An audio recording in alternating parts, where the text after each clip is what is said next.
So which one's better for you, the GoPro Hero 7 Black or the Osmo Pocket? Find out in this video.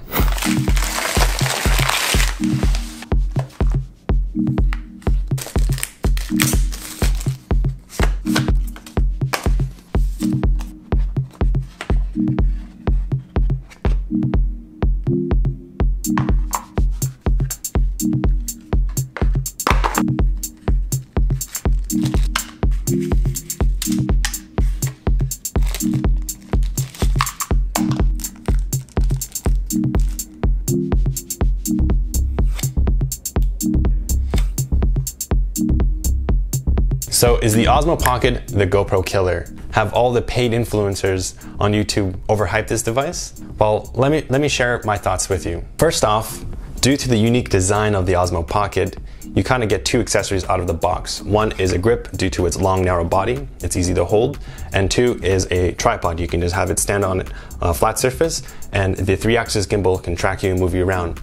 The GoPro can't do this out of the box. It requires you to spend more money and buy accessories. And once you do have those accessories, your GoPro isn't as pocketable as this little device. The novelty of activating the gimbal has not worn off. It activates pretty fast, around 5 seconds, although 2 seconds slower than the GoPro in order to capture video. It does look like a futuristic device, and I'm really impressed of how small this device is. So the most important thing is the stabilization and the image quality. Right off the bat, this is superior to the GoPro, although I don't think it's substantially better than the GoPro's image quality and stabilization. Now we're using 1080, 30 frames per second on both cameras. The GoPro is set to linear, and the thing with 1080 on DJI Pocket Osmo is that you can set the image quality a lot higher. You can't do that for 4K. So right now we're just testing apples to apples, the 1080 resolution for the GoPro Hero 7 Black and the Pocket Osmo. They both have stabilization engaged, and yeah. Obviously it's using mechanical gimbal to stabilize this footage, so this will perform a lot better in a low light situation because GoPro uses electronic image stabilization, which completely does not work well in low light situations. It's really windy outside.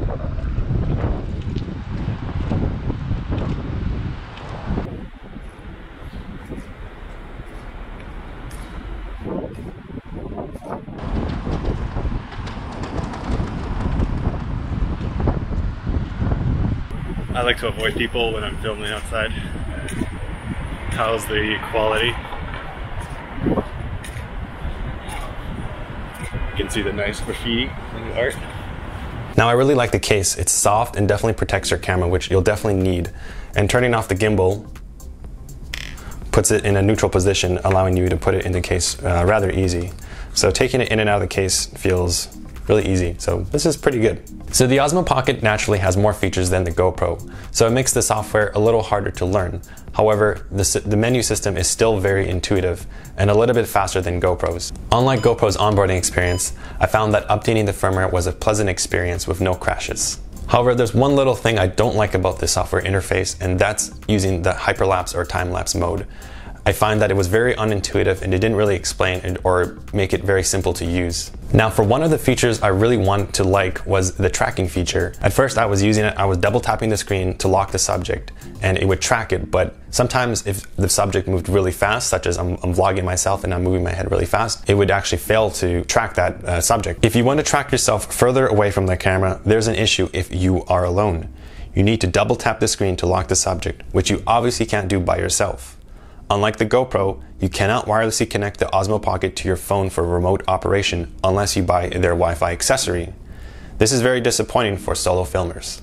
The Osmo Pocket by default uses a wired connection, which has its pros and cons.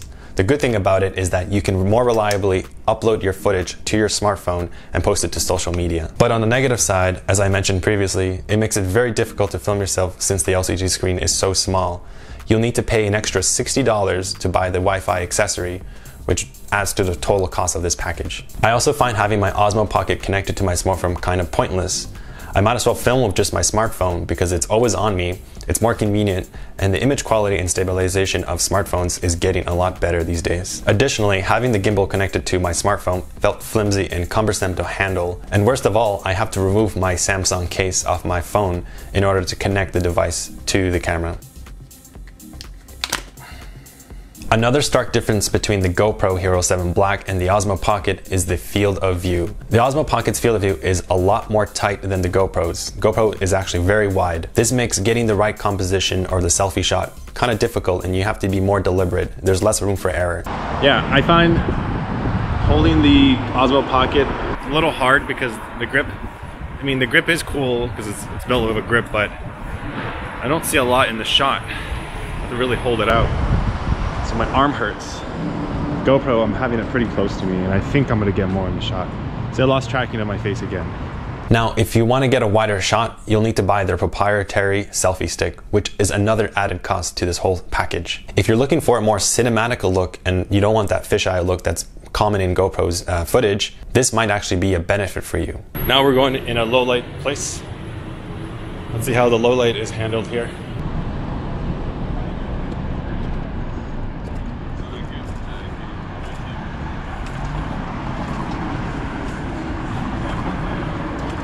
All right, let's start running. I'm running with the camera. Okay, a little bit of running.